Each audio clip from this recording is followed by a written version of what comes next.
ఈ డేటా సెంటర్లో అతి ముఖ్యమైన అంశం సముద్ర గర్భంలో వేస్తూ ఉన్న కేబుల్. ఇది అతి ముఖ్యమైన విషయం. Subsea cable. సింగపూర్ విశాఖపట్నం 3900 కిలోమీటర్లు. ఈ 3900 కిలోమీటర్ల మేర వైజాగ్కు కేబుల్ వేయాలా? అదానీ డేటా సెంటర్ ఏర్పాట్లో భాగంగా ఈ కేబుల్ తీసుకొని రావాలి. ఇందులో కేంద్ర ప్రభుత్వం, అప్పట్లో వైఎస్ఆర్సీపీ ప్రభుత్వం, సింగపూర్ ప్రభుత్వం వీరందరూ ఇన్వాల్వ్ అయి ఉంటేనే, గూగుల్ వీళ్ళందరూ ఇన్వాల్వ్ అయి ఉంటేనే ఈరోజు ఇది జరుగుతూ ఉంది. చాలా చాలా ఇంపార్టెంట్ విషయం ఇది. ఇప్పుడు అంతా అయిపోయిన తర్వాత ఈయన సుందర ముఖార విందాన్ని చూసి గూగుల్ వచ్చేసినట్టుగా ఆయన బిల్డప్ ఇచ్చేసేయడము,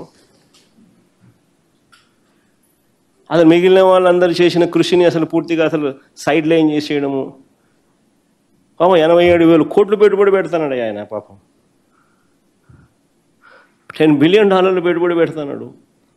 ఆయనను కూడా కనీసం